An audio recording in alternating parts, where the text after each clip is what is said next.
It all began with a phone call. One of those sudden, inconvenient interruptions that seem to come exactly when you're not ready for them. I was lounging on the couch, barely paying attention to some forgettable crime show playing in the background, when my phone started buzzing on the coffee table.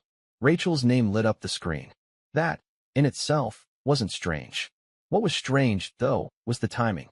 She was supposed to be at the office, finalizing a big presentation for a client. So why was she calling? Curious and slightly concerned, I answered, half expecting a sweet voicemail or a quick message about dinner plans. What I got instead was her voice, tight, deliberate, almost robotic. "Hey Jack, we need to talk," she said. That phrase had a history. The last time I heard it from her, we'd wound up in couples counseling because she accused me of being emotionally distant or something along those lines. But this time, her voice held something new, an underlying tremble, a nervousness she didn't bother to hide. Immediately, my instincts went on high alert. I sat up, all senses engaged. "Then let's talk," I said, ready to hear whatever it was. But she hesitated. "Not like this. Not over the phone," she insisted. I could hear her breathing, uneven, shaky. Then, before I could say another word, she hung up. The hours that followed were agonizing. My thoughts spiraled, crafting all sorts of worst-case scenarios. But nothing, absolutely nothing, could have prepared me for what unfolded that night. Rachel walked through the front door just after 8. But she wasn't alone. A man came in right behind her, someone I'd never seen before. He looked to be in his late 30s, dressed in a suit that seemed pulled from a time capsule of outdated office fashion. Rachel wouldn't even meet my eyes. The man, awkward and visibly uncomfortable, hovered by the doorway like he'd rather vanish. "Who is this?"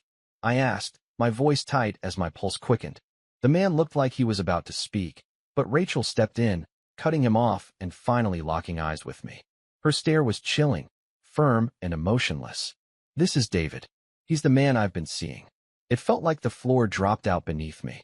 The air in the room seemed to thin out all at once. She had said it without hesitation, completely devoid of emotion. My first impulse was to laugh. Maybe it was some cruel prank, but no punchline followed. David stood frozen, hands buried in his pockets, while Rachel kept that blank expression, offering no apology. "Wait, what?" I managed to choke out. A tangled knot of disbelief, rage, and confusion built in my chest. But Rachel didn't react. She continued, calm and composed. "We've been involved for about a year now," she admitted, and suddenly everything began to click into place. The late nights, the distant attitude, the random new acquaintances, her sudden obsession with looking perfect. All the signs had been there, and I had missed every one of them. David finally lifted his gaze. What I saw in his eyes wasn't remorse. It was pity. That was what finally sent me over the edge. "Get out of my house," I snapped, stepping forward. David flinched, clearly startled. I half expected him to bolt. Rachel quickly stepped between us, her body tense and her expression hardened. "Jack, just stop. Please. This isn't about you losing your temper," she said, glancing back at David. "He's staying. We need to talk." My heart was pounding so hard I could barely think. "He's staying?" I nearly shouted, fury rising like a tide. "You bring the guy you've been cheating with into our home, and now he's just staying here like it's nothing?" My hand trembled as I pointed at him. "Get out. Right now." Rachel pressed her palm against my chest. It wasn't a gesture of affection.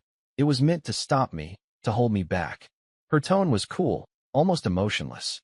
"You don't get to decide that anymore, Jack. You're not in control here." Those words hit me like a physical blow. In an instant, everything I thought I understood shifted. The woman standing before me was not the same person I thought I had built a life with. She was distant, deliberate, and clearly finished with whatever we had. David finally turned away, muttering something under his breath before slipping out the door like a ghost.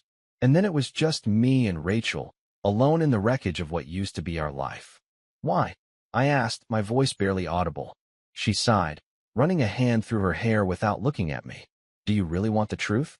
Because the truth is this. Us. It stopped being enough for me a long time ago. And David, he's what I need now." Her words lingered in the air, slicing through me with precision. I stood there, frozen, my chest hollow, and my thoughts spiraling. I couldn't believe what I was hearing. Rachel's voice, her words, they echoed like a relentless drumbeat. They were cold, detached, final. I couldn't wrap my mind around it. Every part of me wanted to explode, to scream, to cry out, to rewind time and erase the nightmare that had unfolded before me. But instead, I just stood there, frozen, staring at the woman I thought I knew. Only now, she felt like a complete stranger. My throat tightened painfully as I managed to speak, the words cutting into me like jagged glass. How long has this been going on, Rachel? How long have you been involved with him? I wasn't just asking for the sake of knowing. I needed answers, anything that might help make sense of the chaos unraveling before me. Rachel let out a dramatic sigh, her eyes drifting upward in clear irritation, like the conversation was just another item on her to-do list. I've already told you, she replied with exasperation. It's been about a year. Jack, can we not do this whole emotional performance right now? You asked. I answered. That's it. A year. 12 entire months. That meant while we were on that getaway meant to heal us, she was already stepping out behind my back. While I was preparing her favorite dishes, trying to reignite our connection, she was with him. I had been planning our future, thinking about settling down and starting a family, all while she had emotionally checked out. The realization was crushing, like watching more than a decade of shared life shatter in an instant. Something inside me cracked. It wasn't just anger coursing through me anymore. It was pure, uncontrollable fury. My arm moved on instinct, knocking a vase off the kitchen counter.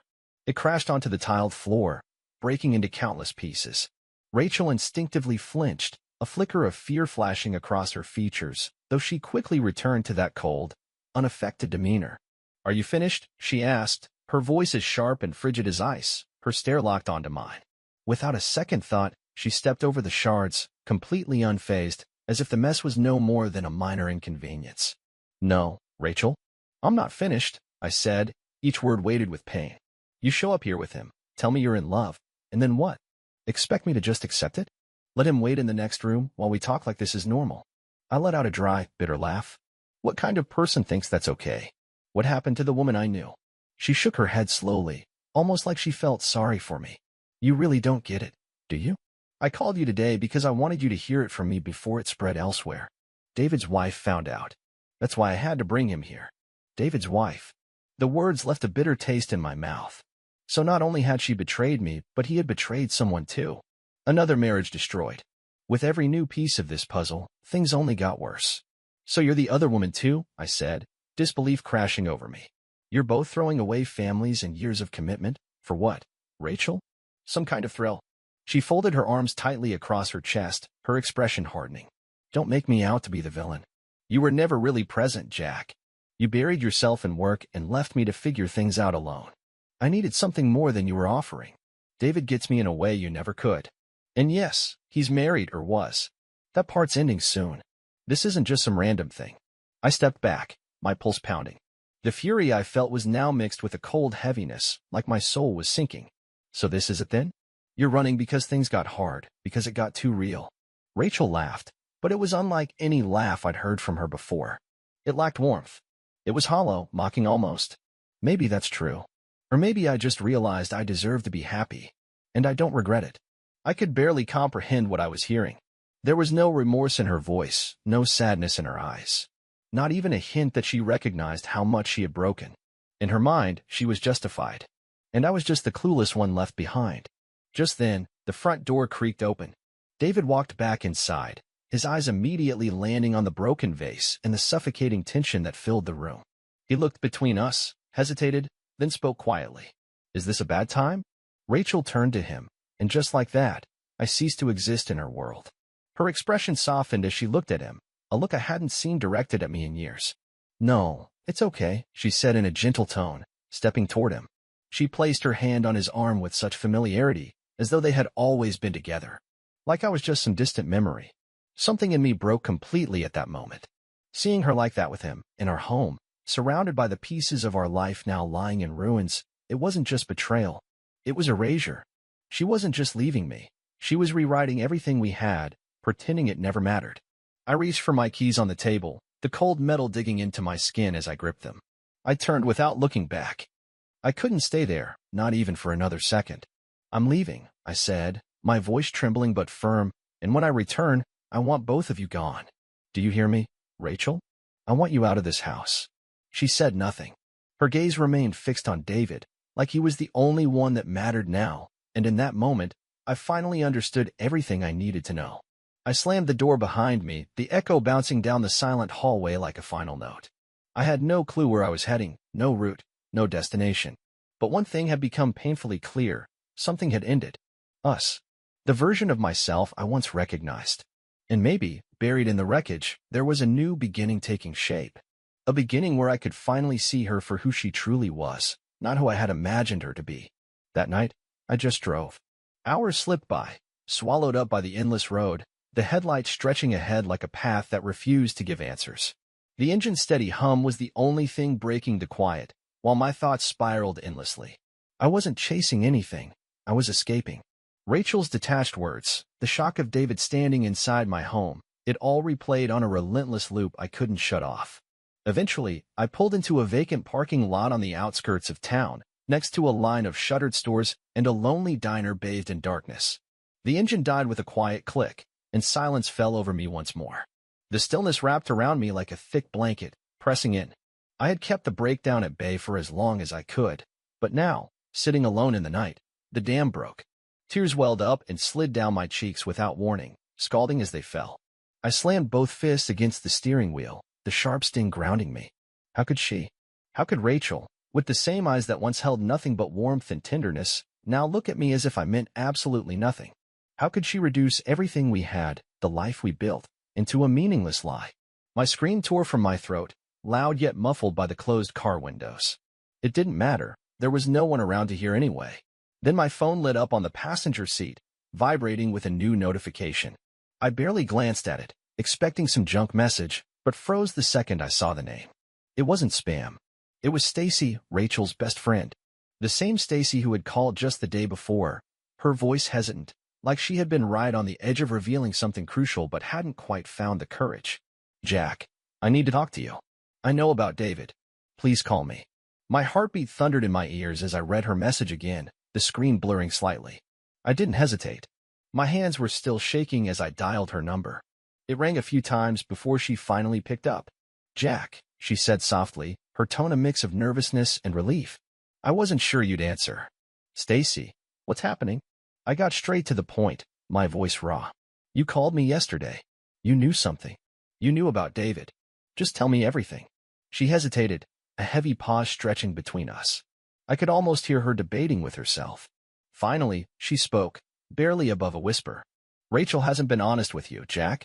I tried to stay out of it, but I can't anymore. It's not just David. She's been planning to leave you for a long time now.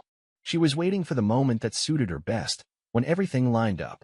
Her words hit me like a splash of freezing water, jolting me out of the haze. Waiting for what to be convenient?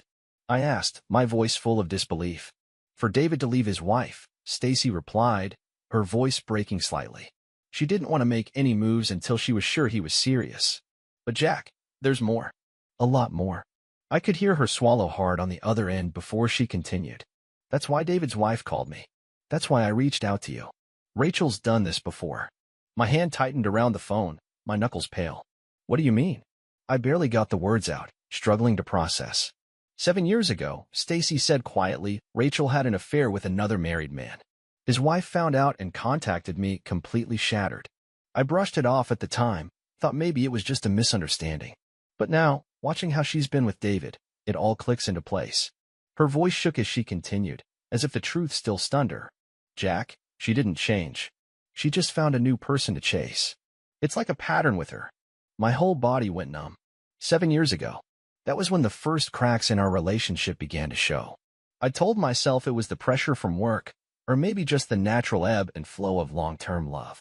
I never even considered the possibility that Rachel had been hiding something so dark from me all along. Why didn't you tell me sooner? I asked quietly, the words barely audible. Because she's my friend, Stacy said with a deep sigh. I thought she had grown past all of that. I really believed she wanted something genuine with you. But I can't keep covering for her. Not now. Not after what I've seen. You deserve to know the truth. I didn't say anything. I simply ended the call. The phone slipped from my grasp and landed beside me on the seat. My mind reeled. 7 years of deception, manipulation, of being treated like a backup plan while she chased something else. And David? He was far from the beginning. The air inside the car grew too heavy to breathe. I shoved the door open and stepped out into the biting cold, desperate to feel anything but the crushing weight of betrayal. The night sky sparkled with stars, scattered like silent spectators, showing no sympathy for the turmoil inside me. I leaned my head back, gazing upward, caught in a spiral of thoughts. How many more lies had Rachel hidden from me? How much of the life I thought we shared was just an illusion? Then, as if a switch had flipped, something inside me began to shift. The sorrow, the fury, the sense of betrayal, they merged into something more focused, something with an edge. I wasn't going to allow her to continue manipulating me. I refused to be the clueless one left behind, stuck in the shadows of her deception while she juggled another life. Reaching for my phone, I scrolled through my contact list with a determination I hadn't felt all day. I didn't need comfort, and I wasn't looking for reassurance from Stacy or a therapist. I was searching for honesty from someone who had lived through the same nightmare, David's wife. After a few rings, a tired and fragile voice picked up the call. Hello. Hi, this is Jack, Rachel's husband. I think it's time we talked. There was a brief silence, followed by a deep exhale that spoke volumes of unspoken grief. Yes, she replied quietly. I think we do. The following day, I met David's wife, whose name was Linda, in a modest little cafe on the outskirts of town. During the drive, my mind raced with endless possibilities, how she might respond, what she might look like, how we would even begin such a painful conversation. But none of my mental rehearsals prepared me for what I saw when I arrived. Linda was already seated by the window, a nearly finished cup of coffee in front of her. She stared outside, eyes fixed on something far beyond the street view. Her face was pale, drawn, and marked by exhaustion, as though sleep had evaded her for days. When she noticed me entering, she gave a small, tentative wave. I walked over, carrying that same blend of dread and resolve that had taken root inside me the previous night. Jack? She asked softly, her voice barely audible. Yeah, I responded, lowering myself into the seat across from her. I attempted a smile, but it felt hollow. Thanks for meeting me. She nodded, her hands gripping the coffee cup like it was the only solid thing in her world. An uncomfortable silence followed, weighed down by everything we both knew and everything we had lost. I was at a loss for words. What could you possibly say to a stranger whose life had crumbled under the same deception that shattered yours? At last, Linda broke through the silence. You know, she began, her voice trembling slightly. When I discovered what was happening between David and Rachel, I thought I was losing my mind. I kept telling myself there had to be another explanation, something less devastating. But the truth always finds its way out, doesn't it? I nodded slowly, struggling to steady my own voice. It really does, I said, then took a breath and decided not to hold back. Stacy told me about Rachel's past, about the affair from 7 years ago. I had no clue. Linda studied me for a moment, her eyes searching mine. Then a bitter laugh escaped her lips, followed by a weary shake of her head. I wish I could say I was shocked, Jack. But the moment I found out about Rachel, it was obvious this wasn't new for her. The way David spoke about her, the way she behaved, it was like she had perfected the act. She knew exactly how to pull him in, how to convince him she was his salvation. She paused, her gaze drifting down to the table. The pain etched in her expression was undeniable. David believed she was extraordinary. He said she got him in ways I no longer could. I don't think he ever truly understood how much he was sacrificing for someone who was simply playing a role. My jaw tensed as the resentment flared again, thinking about how coldly Rachel had discarded everything we built together, turning our lives into a stage for her twisted charade. She did the same to me, I said, my voice taut with restrained emotion. She actually brought David to her home. Told me she thought she loved him, right to my face. Like it meant nothing. Linda's eyes widened, glistening with unshed tears. She brought him to your house? Her voice was barely more than a whisper, horrified. I nodded, the fury tightening in my chest. She did. She stood there, acting like he was her latest trophy, expecting me to just accept it. The way she looked at me, like I was already history. Linda shut her eyes briefly, taking a shaky breath as she absorbed my words. I'm so sorry, Jack. No one should ever have to go through something like that. We sat quietly for a while, the silence wrapped around us, but it wasn't empty. It was filled with shared heartbreak, a silent acknowledgement of how our lives had been dismantled by the same hands. As I looked at Linda, at the rawness of her grief, it finally hit me. I wasn't alone. She had suffered just like I had. She had been deceived, discarded, and hurt by the same people who tore my world apart. Do you have any idea what you'll do next? She asked eventually, her words hushed and tentative. I shook my head slowly. I'm not sure. I admitted honestly. Part of me wants to burn everything down. Another part of me just wants to walk away and never look back. I guess I'm still trying to make sense of it all, I admitted, my voice trailing off. Linda gave a slow, sorrowful nod, a faint, wistful smile barely touching her lips. Yeah, I understand exactly how that feels. When I first found out about David, I seriously considered leaving him right then and there. But now, I just feel numb. It's like I've got no energy left to fight. Her words hung heavy in the air. He's trying, making promises, saying he wants to fix everything, but none of it feels real anymore. The words are hollow. The idea that Rachel might be attempting to make things right felt almost laughable. I could only picture her mocking the very suggestion of remorse or accountability. Rachel didn't even act like she was sorry, I said, unable to keep the bitterness from creeping into my voice. She behaved like I was the issue, like I was the reason she had to find someone else. Linda nodded slowly, her eyes dropping to the floor. Isn't that always how they spin it? They flip the blame around until we're the ones who look responsible, like we somehow pushed them to it. But we didn't. This was their decision. Then she looked up, and something in her gaze had sharpened, clear, unwavering. She wasn't as broken as she had seemed earlier. They did this to us, Jack. We didn't cause it. And we can't let them keep taking from us. We deserve more than this. Her words pierced something deep within me, stirring a flicker of strength I hadn't felt in days. She was right. None of this had been my doing. I wasn't the one who had lied, who had betrayed everything we had built together. That weight belonged to Rachel and to David. They made their choices, and they would have to face the consequences. Drawing in a long breath, I gave a small nod. You're right. We do deserve better. We deserve people who are honest with us, people who actually care and wouldn't just look us in the eye while lying. Linda gave me another small smile, still sad, but this time touched with something that resembled hope. Maybe someday, we'll find that. Someone who really means it. We sat for a while after that, letting out our pain, swapping stories filled with heartbreak, rage, and disappointment. But as time passed, I began to feel something I hadn't in a long while, relief. Linda truly understood. She had lived through the same storm, experienced the same betrayal, and just talking with her made me feel less isolated. As I got up to leave, I glanced back at her.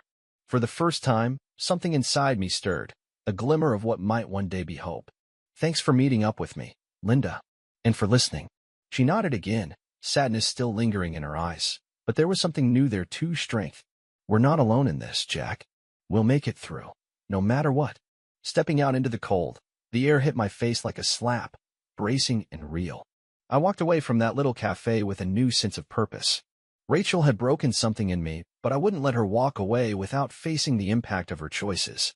As I reached my car, one thing had become crystal clear. I was done playing the role of the victim. The time had come to take control, to shape what came next. I was ready to release the woman who had shown me just how little I mattered to her.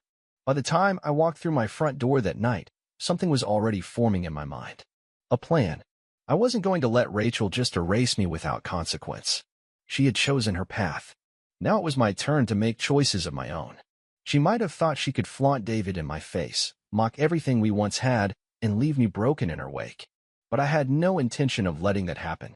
As I stepped into the house, a strange silence greeted me, too quiet, like something had shifted. For a moment, I wondered if maybe Rachel had finally understood and left. But then, I caught the low murmur of voices coming from the living room. Hers. His. Still here. Whispering. Like two teenagers sneaking around, trying not to get caught. Anger bubbled up inside me as I moved closer, their words slowly becoming clearer. Rachel was speaking to David, her tone soft, coaxing. It's fine, David. He just needed to blow off some steam. He'll come around eventually. He always does. Those last words snapped something inside me. She thought she had me pegged. Thought I'd keep crawling back no matter how many times she stomped on my pride. That I'd keep settling for crumbs. Not this time. I swung the door open. Their heads turned instantly, both startled. Rachel's eyes widened for a moment, but then that familiar defiance crept back in. David, meanwhile, looked deeply uncomfortable, like he wanted to disappear into the furniture. He shuffled awkwardly beside her, clearly unsure of what to do. Jack, Rachel said, her voice laced with irritation. You're back already? I didn't answer her. My attention was fixed on David. My tone was calm but firm, final. You need to leave. Now. David hesitated, glancing to Rachel as if hoping for some kind of support, but she remained silent. Eventually, he gave a reluctant nod, muttering something inaudible before slipping out of the room. The sound of the front door closing behind him echoed through the space. Now it was just me and Rachel, facing each other in the living room that had once been the backdrop to so many cherished moments, game nights, slow Sunday mornings, laughter echoing through the walls. The house no longer felt like a home, it had turned into a battleground. Rachel stood there, arms crossed, her tone sharp with disbelief. Really, Jack? Is this how you're going to behave now? You said you were leaving. I stepped closer, refusing to avert my gaze. You seriously think you can bring that man into our home and I'm just going to walk away quietly? Do you believe you can twist our past and make it seem like I was the issue? No, Rachel. I'm not letting you walk away without facing the truth. She sneered, her expression filled with contempt. What are you even talking about? This is over. You and I were finished. I've moved on. David and I. You and David are ridiculous, I interrupted, my voice steady, cooled by a controlled rage. He's spineless, and you're making the same mistakes again and again. Stacy told me everything about the affair from 7 years ago, the one with the married man. This isn't new, Rachel. You've been down this road before. Don't pretend you were some helpless victim just looking for something more. You lied. You're tearing people apart. And for what? To feel like you're in control? Her face twisted with disbelief, and for the first time, uncertainty flickered in her eyes. She opened her mouth to speak, but nothing came out. I didn't give her the space to recover. You don't get to act like this is my fault, I said, raising my voice. You can't stand there and pretend like I pushed you into this. These choices? They were yours. You brought that man into our home, snuck around behind my back, and now you're trying to dodge the consequences. Own what you've done. Anger flushed across her face. And you think you were perfect, Jack? Some amazing husband? She snapped. You were always distant, buried in your work. You made me feel invisible. I let out a bitter chuckle. And instead of trying to talk to me, instead of handling things like a grown-up, you ran, just like you always do. You replaced the emptiness with someone else. But here's the truth, Rachel. Happiness isn't something you find by running away. You'll keep lying to yourself, chasing illusions, and you'll never be satisfied. She stared at me, stunned, searching for a retort that never came. For a brief moment, her confident mask cracked, revealing something that looked eerily like fear. You're wrong, she murmured, her voice fragile. David loves me. He gets me. No, Rachel, I said quietly, stepping in closer but not softening entirely. He only sees the version of you that craves excitement and rescue. He doesn't know who you really are. And if you're honest with yourself, you know it too. Her eyes dropped to the floor as her arms slackened by her sides. She suddenly seemed small, like the truth of her actions had finally caught up to her. I took a breath, a calm spreading through me that I hadn't felt in weeks. The burden I'd been carrying didn't feel as heavy anymore. It was no longer mine to hold. I want you out of the house, I said, my voice calm and unshaken. Take whatever you need, but I expect you to be gone by tomorrow. I'm contacting a lawyer. This is done.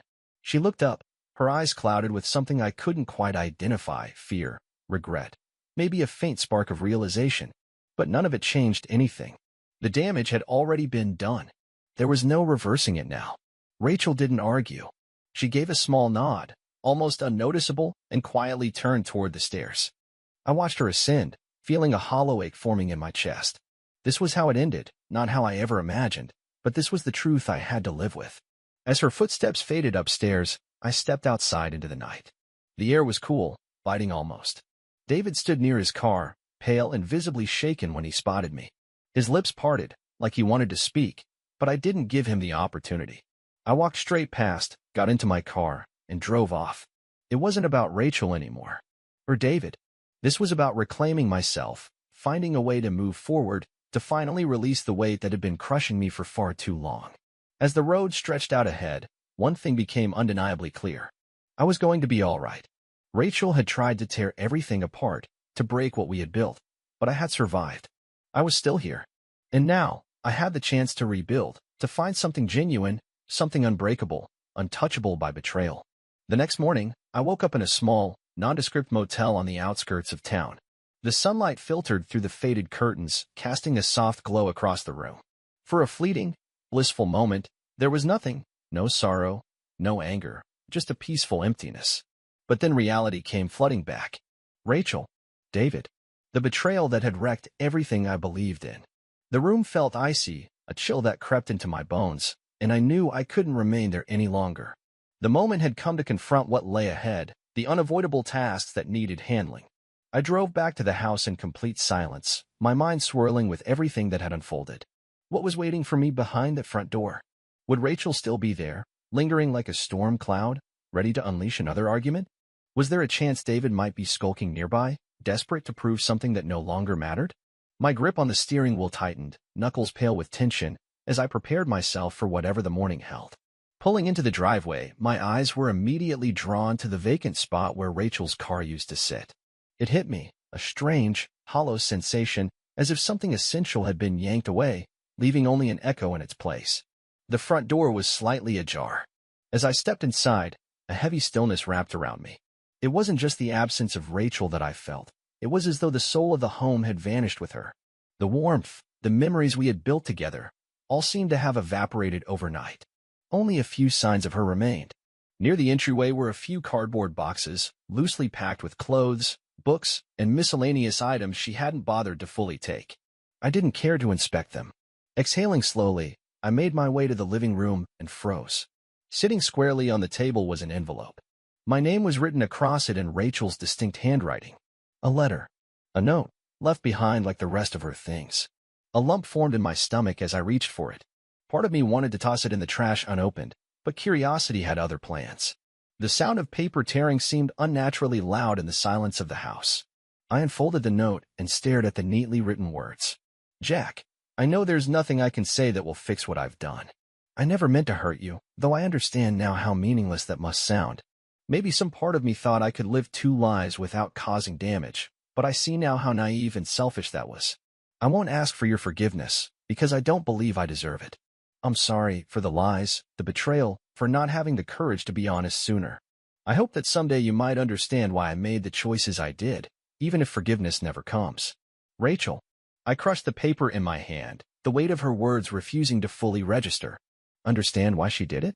The audacity of that hope nearly made me scoff out loud. This wasn't about understanding. This was about her shattering everything we'd built together for what? A moment of excitement? A taste of something different? I let the letter fall, landing on top of the boxes she'd abandoned. That was her idea of closure, a handful of vague sentiments, a hollow excuse disguised as remorse. There was no comfort in it, no peace. Just more reminders of what she'd destroyed. I turned my back on it all. I wouldn't give her any more of my energy. She was gone. That was final. Now that Rachel was no longer part of my life, the reality of the situation came into sharp focus. Legal matters, joint finances, shared belongings, everything that once bound us needed unraveling. It was overwhelming, imagining the effort it would take to separate two lives so deeply intertwined. But underneath that dread was a spark of relief. For the first time in a long while, I felt a sense of clarity, like I was beginning to reclaim a version of myself that had been dormant. I scrolled through my contacts until I found the number of a divorce attorney I had heard positive things about. My finger hovered over the call button, hesitation knotting my stomach. This call would make it official. There would be no going back, no hidden path to reconciliation, no illusion of repair. But that illusion had already crumbled the day Rachel brought David into our lives. With a steady breath, I pressed the button and lifted the phone to my ear. The ringing echoed through the empty space until a polished, professional voice answered. I introduced myself and explained my situation, keeping my words distant, as if describing someone else's story. The lawyer listened carefully, asking a few follow-up questions. By the time I ended the call, I felt a strange sense of relief. This was the right decision. I couldn't linger in the past, clinging to fragments of a life that no longer existed. It was time to move forward, to begin rebuilding something that was truly my own, without the weight of betrayal, without Rachel. I spent the remainder of the day gathering the last of her things, tossing clothes into boxes without a second thought to neatness. I moved with purpose, fueled by the need to cleanse the house of her presence. When I finished, the living room was filled with labeled boxes, each one a container of what used to be our shared life, now neatly organized for removal. I contacted a moving company and arranged for them to pick up the boxes and deliver them to her new address. Rachel never shared her destination with me, but Stacy had filled in the gaps. Somehow, it felt fitting. Rachel leaving without saying goodbye, and me, the one left behind, handling all the final details. That night, after the final box was loaded into the moving truck and it pulled away into the darkness, I lingered at the doorway, watching the taillights disappear. The house was mine again, silent, vacant, and waiting for a new beginning. I stepped back inside and gently closed the door behind me. For the first time in what felt like ages, a sense of calm began to settle over me. The shadows held no more secrets, and there were no hidden truths left to uncover. Rachel was out of my life, and yet I remained, standing firm, still present, and finally prepared to move on. I made my way to the kitchen, pulled a beer from the fridge, and sank into the couch. My gaze drifted out the window to the night sky above. The quiet that filled the room wasn't a reminder of loss anymore. It had transformed into a symbol of potential, of what I might rebuild on my own terms. This was my life now, and for once, it felt like mine to shape. Linda crossed my mind. Her expression during our conversation at the cafe, a complex mix of determination and sorrow. We'd both been hurt, both abandoned in the aftermath of someone else's choices. Yet we were still here, carrying on. Perhaps now, we each had a chance to create something genuine, something real. I took a slow sip of beer, the crisp coldness a sharp contrast to the warmth slowly blooming in my chest. I couldn't predict what was ahead, whether love would ever find its way back to me, or even if I would seek it again. But one thing was clear, I was free. Free from the deception, from the heavy burden of a marriage that had fractured long before I was ready to see it. That freedom no longer scared me. It felt like the start of something entirely new, something that I could shape from the ground up. And for the first time in a long while, I felt a flicker of hope. Not for Rachel, not for what we had lost, but for myself, for the person I could still become and the life I had yet to live. The path ahead stretched wide, and I was finally ready to walk it. Within a week, the atmosphere in the house began to shift. I painted over the old walls and replaced the worn-out couch Rachel had loved with a sleek, modern piece that felt more like me. I purchased new kitchenware, swapped the bedding, and threw away her collection of decorative pillows. Each change, however small, marked a clear step away from our shared past. It felt like a personal transformation, therapeutic in a way. The more I changed, the more the house began to reflect who I was becoming, rather than what I had left behind. I had just finished painting the guest room a cool, calming shade of blue when I heard a knock at the door. Glancing at the clock, I wiped my hands on a nearby rag, confused. I wasn't expecting company, especially not this late. For a moment, I wondered if Rachel had come back to stir up more trouble, but I quickly dismissed the thought. She was far too proud to return after everything that had unfolded. When I opened the door, the person standing there wasn't Rachel, it was David. He looked terrible. His face was pale, his eyes shadowed with fatigue, like sleep had eluded him for days. He stood on the doorstep with his hands buried in his pockets, saying nothing at first, just staring at me like he wasn't sure why he'd even come. A surge of anger rose within me, my jaw tightened. This was the man who had taken Rachel from me, the same man who had once stood in my living room with a hollow sense of entitlement and looked at me with quiet pity. Finally, he broke the silence. "Jack," he said, voice rough and low, "can we talk?" Every part of me wanted to shut the door in his face, to tell him he had no right to be here, and that I never wanted to see him again. But there was something different in his expression, something hollow, fragile. He looked like someone who had just watched his world collapse. And strangely, I found myself curious. Maybe I needed to hear him out. I stepped aside just slightly, leaving the door cracked open enough for him to enter. After a pause, he crossed the threshold, glancing nervously around the room like he expected Rachel to be hiding somewhere. I led him to the living room, where we stood in silence, the atmosphere thick with unease. "What do you want, David?" I asked flatly, unwilling to offer any warmth. He swallowed hard, the movement visible in his throat. Then he finally spoke. "Rachel left me," he said, and his voice trembled.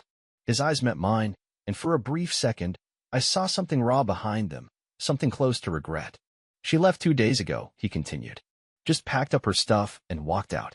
She didn't even say goodbye." I stared at him, anger now tinged with disbelief.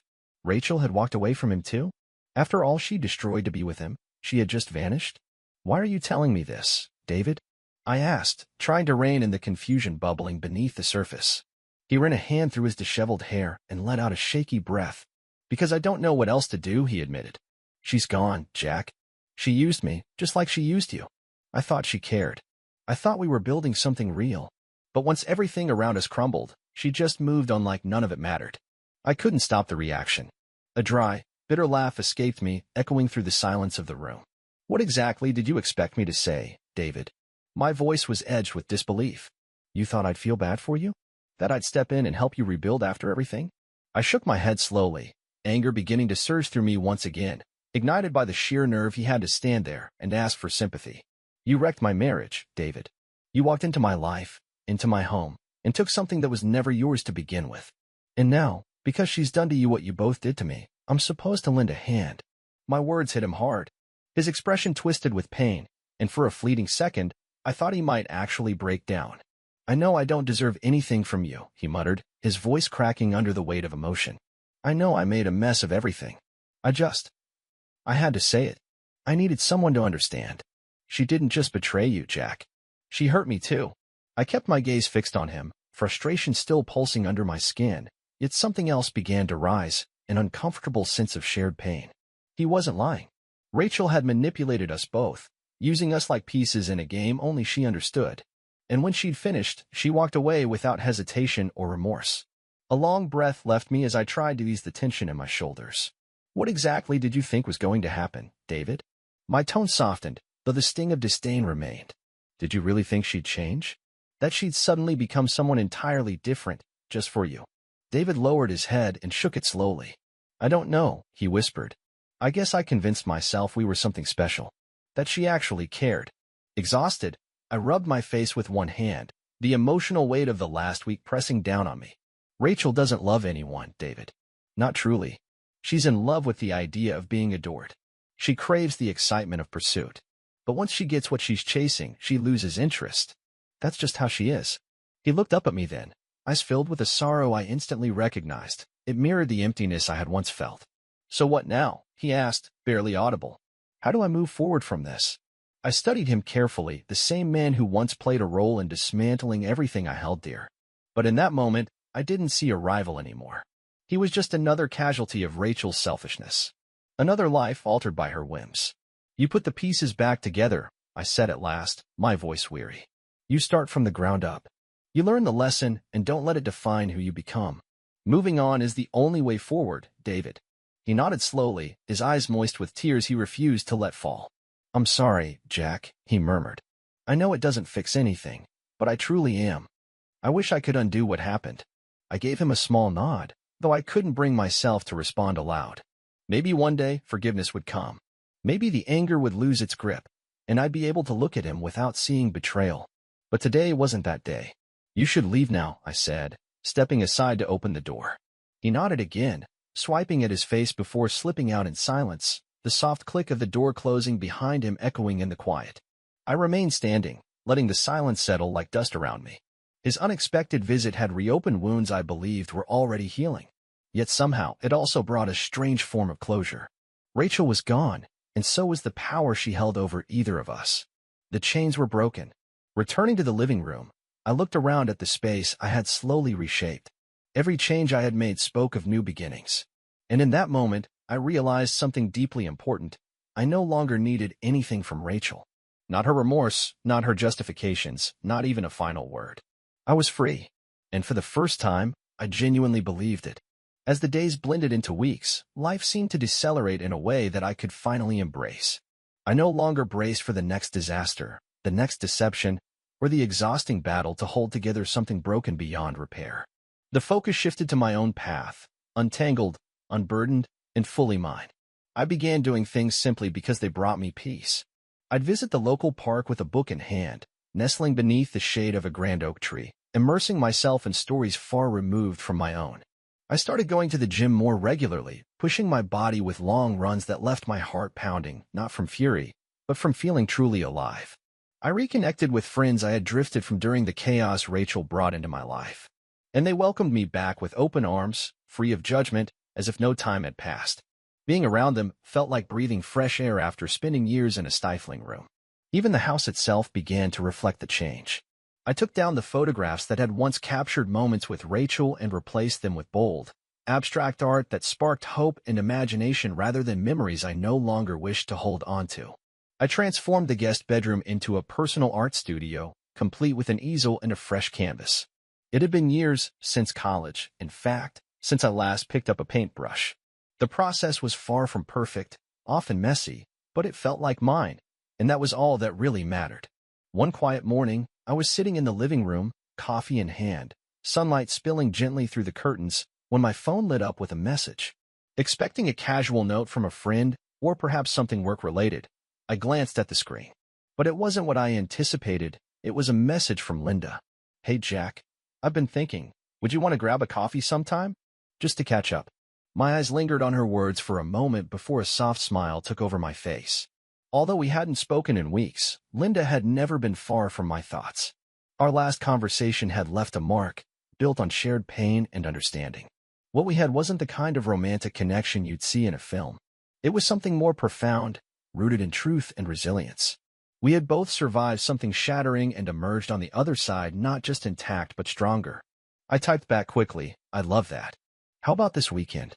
Her response came fast, a warm "sounds perfect," followed by a smiley face that strangely lifted my spirits more than I expected. It was a small gesture, yet it felt like the beginning of something new, something honest. When Saturday arrived, I found myself unusually jittery. I reminded myself this wasn't a date. It was simply coffee between two people who had weathered storms and come out still standing. But as I stood in front of the mirror adjusting my shirt, trying not to look too casual, I realized that this meeting mattered more to me than I had admitted. We met at a small downtown cafe, cozy, filled with mismatched chairs and a kind of inviting warmth. Linda was already seated at a corner table, her hands wrapped around a mug. When she spotted me, her smile widened and her voice carried a light, relieved tone. "Jack? I'm really glad you came." Taking a seat across from her, I returned her smile. "Of course. It's good to see you too, Linda." We started by catching up on the surface-level stuff, work, hobbies, the books on our nightstands. Conversation flowed effortlessly, and soon I found myself laughing more than I had in months. Linda had this dry humor I hadn't noticed before, and when she talked about her favorite things, cooking, hiking, and the art classes she'd taken up, her eyes sparkled with joy. Inevitably, our talk circled back to Rachel and David. But now, it didn't sting the way it once had. It felt like looking back on something distant, a closed chapter. The weight of it no longer clung to us. "How are you doing, really?" Linda asked gently, her gaze sincere and full of care. I paused for a moment, then nodded slowly, a soft smile creeping in. "I'm okay. Actually, I think I'm better than okay. It's weird, but I feel kind of free."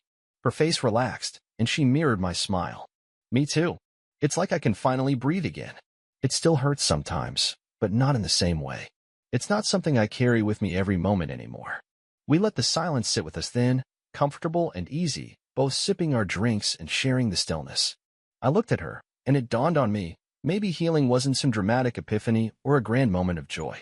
Maybe it was this, quiet, simple, and shared with someone who truly understood. "Jack?" she asked suddenly, her voice unsure. "Do you ever wonder what's next? For you, I mean." I met her eyes and saw the quiet question hiding there. Reaching out, I gently touched her hand, fingers brushing hers, just a small touch, yet it felt like a step forward. "I'm not sure what's next," I admitted, "but I think I'd like to figure it out, one step at a time." Her hand curled softly around mine, and in that instant, something shifted inside me. It wasn't love, at least, not yet, but it was something meaningful, something steady. It felt like the beginning of a new path, one I could walk at my own pace. We stayed at the cafe through the afternoon, sharing stories, laughter, and fragments of who we were. By the time we stepped outside, the sky was painted in hues of orange and pink. I walked her to her car, and just before she left, she paused and looked back. "Jack," she said quietly, "I'm really glad we're going through this together." A warmth spread through my chest as I smiled. "Me too, Linda."